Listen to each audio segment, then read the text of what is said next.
The satin dress still hung by the door, its fabric brushing against the wood each time a draft moved through the room. My hands rested on a plain white envelope, thin and light, holding less than what others thought I should bring. In the mirror, my face looked calm, but my chest ached with the weight of old wounds. I could still hear the whispers from years past, each one reminding me that I had always been the lesser one, the one expected to give more and still be overlooked.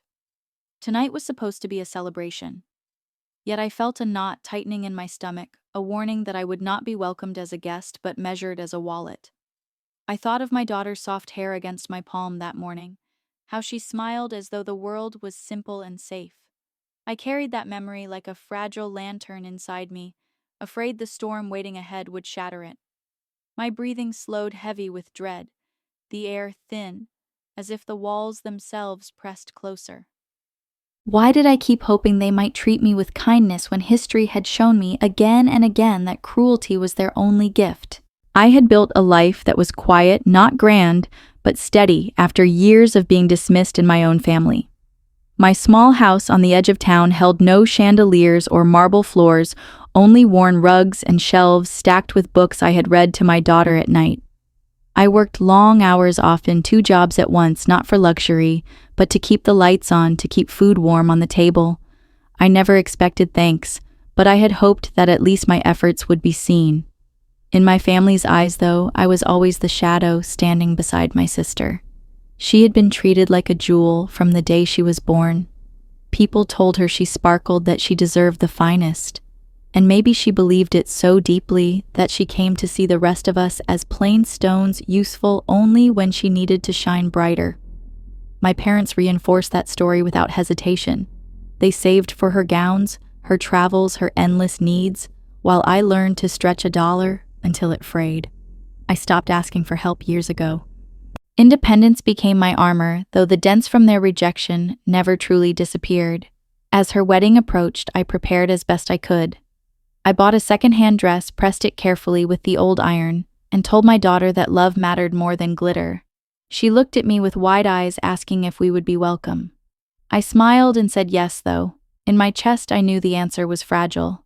I carried a small envelope with what I could give, money saved from extra shifts and skipped meals.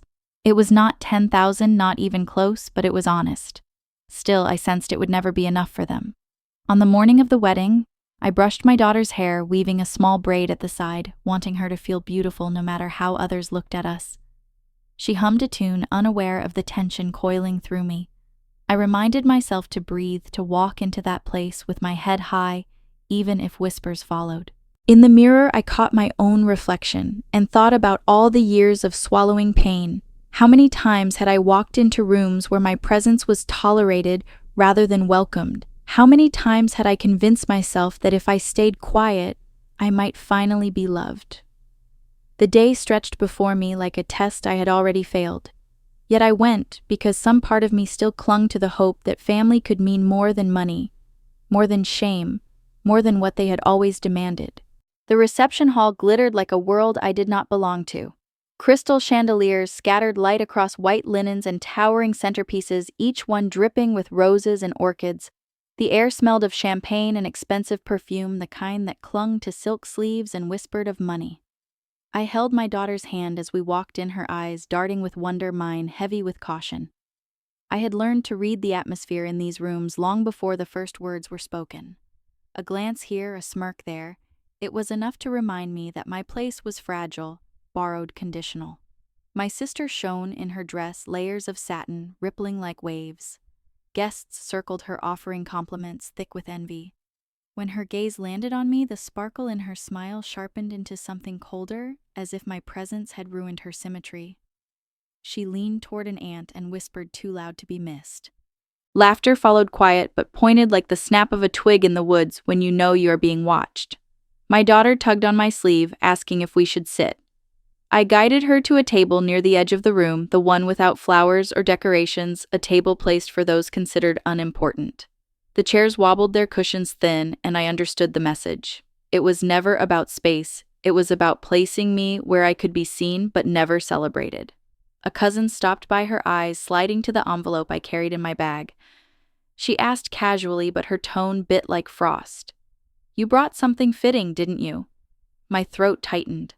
I nodded without answering because what could I say? That love is not measured in thousands, that sacrifice is not wrapped in ribbons. No one in that hall would hear such words. Their measure of worth was weighty, and it had a number attached. I could feel the unease rising as more glances brushed over me. I had lived through years of being overlooked, but tonight the silence was different. It was charged, waiting for me to falter. My daughter's small voice broke through when she asked if her aunt might come say hello. I smiled gently, but my chest hollowed. I knew my sister would not greet me with warmth.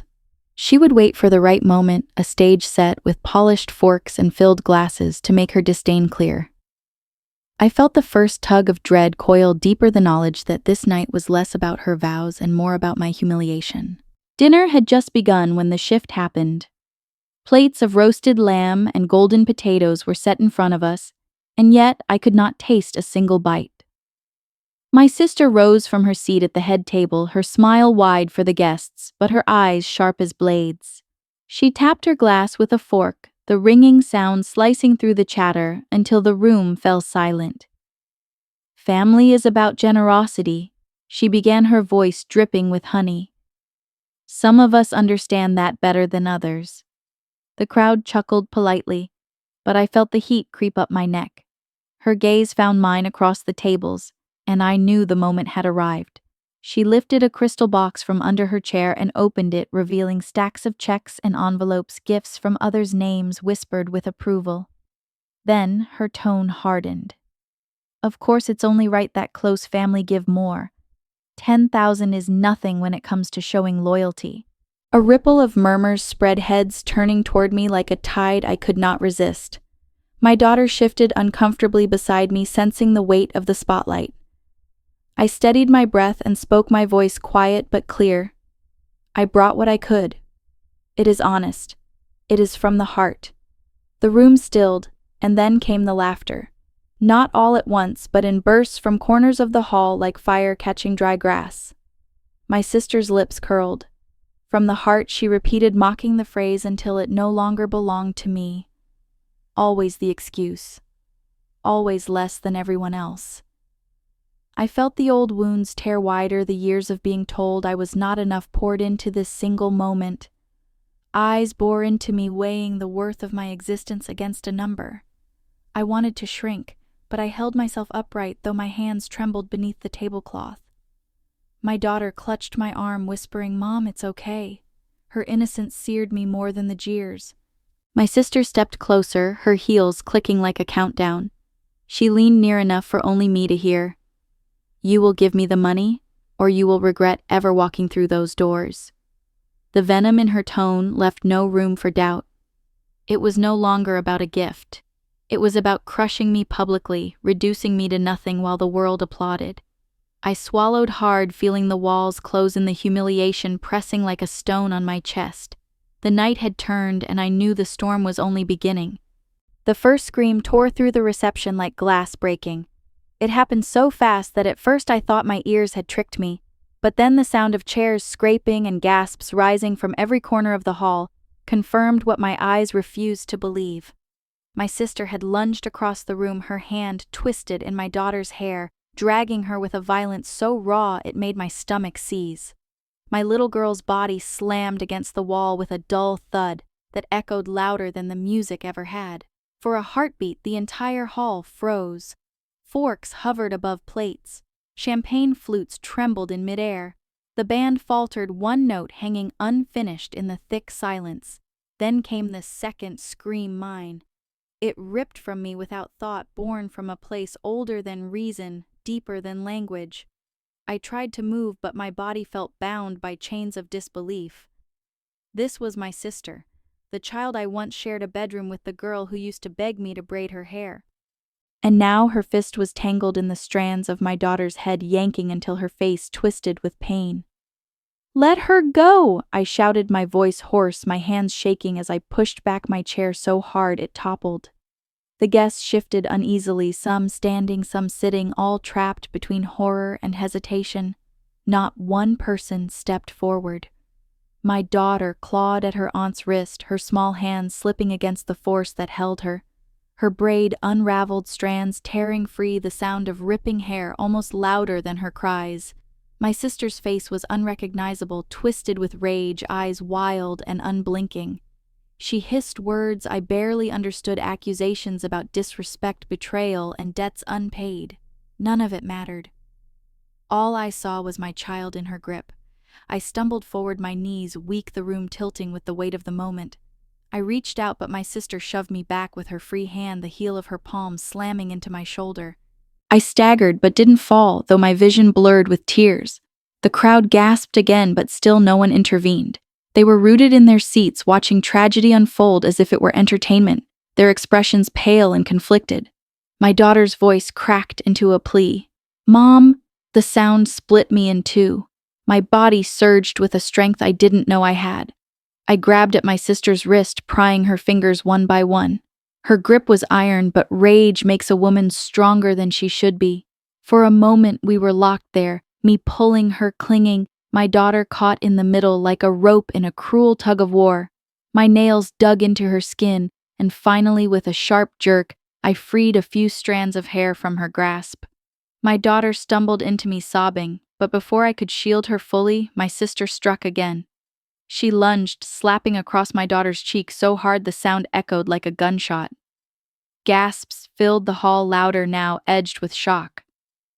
My daughter collapsed into my arms, trembling. My heart pounded with fury, with fear, with the unbearable knowledge that I was standing alone against a family that had never once chosen me. My voice shook, but rose above the din. Enough.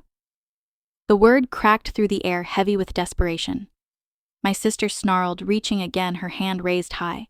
For an instant I braced for the blow, ready to shield my child with my body, but something in the room shifted. A chair toppled at the far end of the hall, followed by the sharp sound of footsteps. Every head turned. A figure stepped into the doorway, tall and deliberate, his presence cutting through the chaos like a blade. The noise died down as if the walls themselves held their breath. My sister's hand froze midair. The fury in her eyes flickered into something else, fear. It was strange to see it there, etched across a face that had always known how to dominate a room. The man's gaze locked on her, and in that moment she faltered. He didn't shout. He didn't need to. The silence around him carried more weight than any scream. I clutched my daughter against my chest, her tears dampening my dress. My own breath came ragged, but I kept my eyes fixed on him, searching for meaning. Why had his arrival shattered her rage? What power did he hold over her? The crowd murmured in hushed tones, confusion rippling through the guests like an undercurrent. My sister's grip slackened completely, her hand falling to her side. For the first time that evening, she looked small, vulnerable. My daughter whimpered, hiding her face against me, and I pressed my lips to her hair, whispering promises that I would never let anyone hurt her again. My legs were trembling, but I stood tall, using every ounce of strength I had left. Across the room, my sister's chest heaved as if she were drowning in her own fury. But her eyes darted back to him, and she seemed to choke on her next words. The man stepped closer, each stride, deliberate, measured, unhurried. His shadow stretched long across the polished floor, reaching her before he did. She backed up, the confidence draining from her face, her heels wobbling. The crowd shifted with him, leaning forward as though drawn into the gravity of the moment. My sister muttered something under her breath, but no one could hear. Her shoulders curled inward, the fire in her dimming. I watched her unravel in real time, her authority collapsing like glass struck at its weakest point. For years she had towered over me, her words sharp enough to cut skin, her presence heavy enough to suffocate. But in this moment, under his gaze, she looked fragile, almost breakable. I wanted to speak, to demand answers, but my voice caught in my throat. My daughter squeezed my hand, anchoring me to the ground, reminding me of what mattered most. Fear had shifted now, flowing away from me and settling on her, the sister who once thought herself untouchable. The silence deepened until it hummed in my ears. And then, like a tide breaking, the whispers grew. Guests leaned toward one another, speculating, questioning, some even daring to glance at me with something that looked like respect. My heart raced, my body still shaking from the violence, but a small flame of dignity sparked inside me.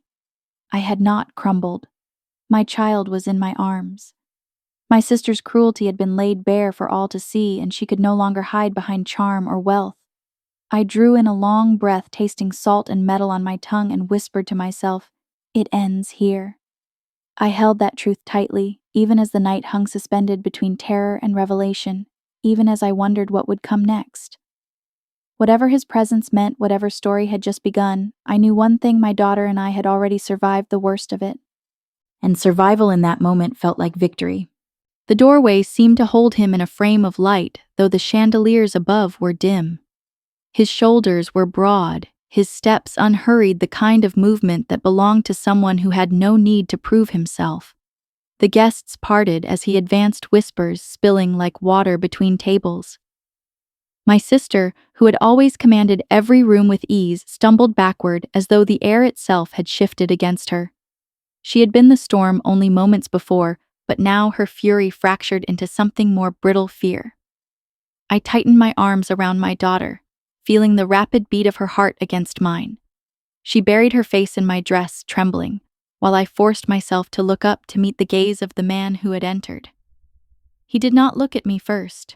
His eyes, dark and steady, went straight to my sister. There was history there. I could feel it in the way her chin quivered and her fists unclenched. She stammered, her words brittle. You shouldn't be here." But her voice carried none of the venom she had used against me. It cracked hollow like a child caught in a lie. The man's reply was low, even, but every syllable reached the farthest corners of the hall. "And you shouldn't have touched what wasn't yours." My breath caught. The guests froze again, their curiosity now spiked with something heavier: anticipation.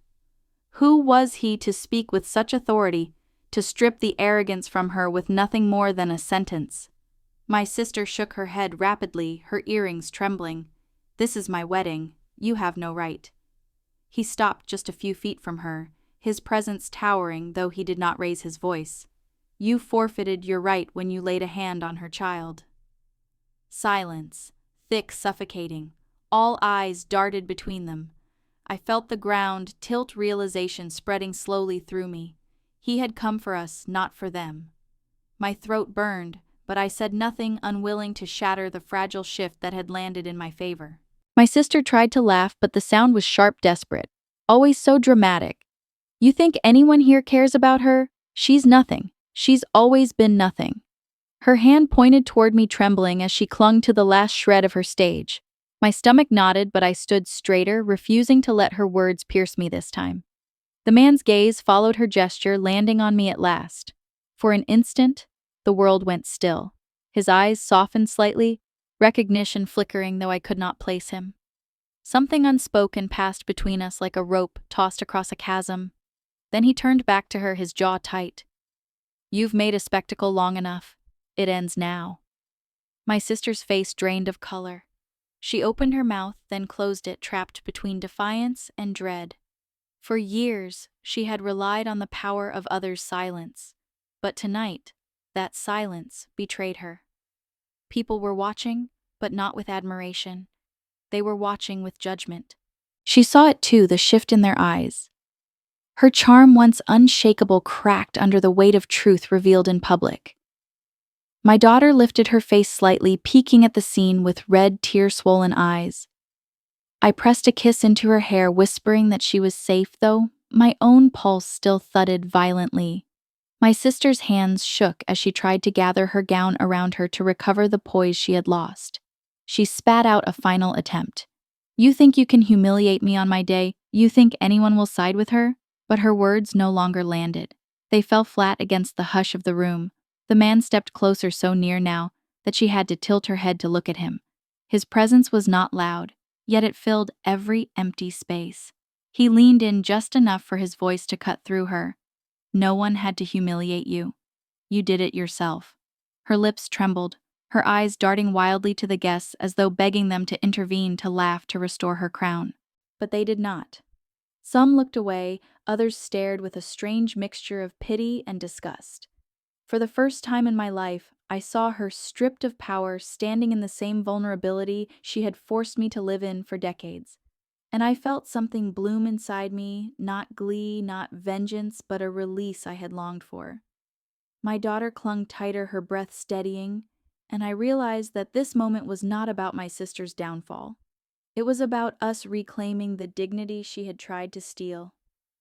I reached for the courage that had hidden in me all these years, the voice I had silenced to keep peace, and I spoke.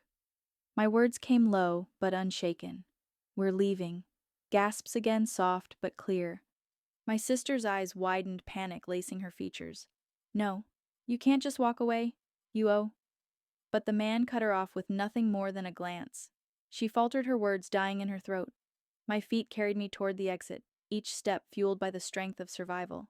The crowd shifted, making way for me, no longer ignoring me, but parting as if acknowledging something unspoken.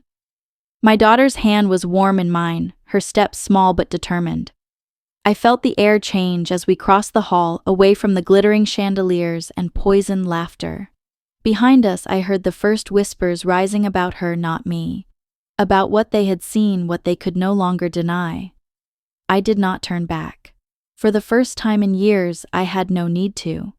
The doors opened, and the night air rushed in, cool against my skin. It smelled of damp earth and distant rain, a cleansing that wrapped around me like a promise. I bent down to meet my daughter's eyes, brushing her hair gently back into place. Her tears were drying, leaving faint streaks across her cheeks. "You're safe now," I whispered, though the words were for me as much as for her. We stepped out together, our shadows stretching across the pavement, leaving behind the hall where cruelty had tried to root itself in our lives. My sister's shrill voice still echoed faintly behind closed doors, but it no longer had the power to define me. The man remained inside, holding the silence that had once belonged to her. I didn't know if he would follow, if his role in this story was finished or only beginning. What I knew with absolute certainty was that the tide had turned. The fear was no longer mine to carry. For the first time, I walked away, not as the forgotten sister, not as the scapegoat or the shadow, but as a mother who had stood, endured, and reclaimed her ground. The night seemed endless before me, wide and uncertain, but I welcomed it. For the first time, the path was mine. The doors closed behind us, muffling the chaos that still churned inside. The cool night wrapped around me, sharp and clean, as though the world itself was offering a breath I had been denied for years. My daughter clung to my arm, her steps unsteady, her cheek still flushed from the blow. I steadied her with both hands, guiding her toward the car parked at the edge of the lot. Each step felt like shedding a weight I had carried since childhood. The echoes of laughter, the judgmental glances, the endless comparisons, they could no longer reach me here. My sister's voice had always been the loudest in any room, but out here under the stars, her power dissolved into silence. I could almost hear my own heartbeat again, steady, insistent. My daughter looked up at me, her eyes swollen yet fierce. "Why did she do that?" She whispered, the words shaking. I brushed a strand of hair from her face and answered softly. "Because sometimes people confuse cruelty with strength, but we don't have to accept it." Her small fingers tightened around mine, and I felt the truth of my words settle into me as much as into her. For so long, I had endured humiliation in the hope of belonging. Tonight, I understood belonging could not be bought with obedience or money. It had to be chosen, and I was choosing us. Behind those walls, my sister was unraveling her mask, stripped in front of the very people she wanted to impress. Perhaps she would spin lies to recover her place, but the memory of her violence would cling to the guests like smoke. She had revealed herself, and no amount of glitter could disguise it. I opened the car door, helping my daughter inside. She curled into the seat, still trembling but safe, her trust in me like a fragile flame I had to guard. I stood for a moment, the night air cold against my skin, and lifted my chin toward the building glowing in the distance. That hall had been meant to break me, but instead it had become the stage where I reclaimed myself. My sister had wanted me crushed, silent, invisible. I had left standing with dignity intact, holding the only treasure that mattered, my child. I slid into the driver's seat, the keys trembling in my hand before I steadied them. As the engine hummed to life, I allowed myself one final glance at the hall. Not in longing, not in shame, but in farewell. The past could not chain me anymore. With each mile we drove away, the noise of their world faded. What remained was the quiet strength of survival, the clarity of choosing to walk away. In that silence, I discovered a truth I had been too afraid to claim. I had not lost a family that night, I had freed myself from one. The days that followed felt like moving through a house after a storm. There was damage, yes, but there was also a strange kind of stillness, a clearing that let in light where before there had only been shadow. My daughter clung to me more tightly in the beginning, waking at night from dreams where hands still pulled her hair, but gradually she began to laugh again, to sit at the kitchen table drawing pictures with colors brighter than I had ever seen. I watched her heal, and in her healing, I found my own. I did not return calls from relatives who wanted explanations or excuses. Their silence during the wedding had told me everything I needed to know. Instead, I poured my energy into the small life we had built: long walks in the park evenings, cooking together mornings, where I let the sun spill across our breakfast table without rushing. I discovered that peace does not come in grand gestures, but in the quiet choices we make each day to protect what is good. Looking back, I understood that the humiliation meant to break me had in truth unshackled me. My worth was never measured in dollars, in envelopes, or in their approval. It was measured in resilience and love, in the unyielding act of standing tall when others wanted me to bow.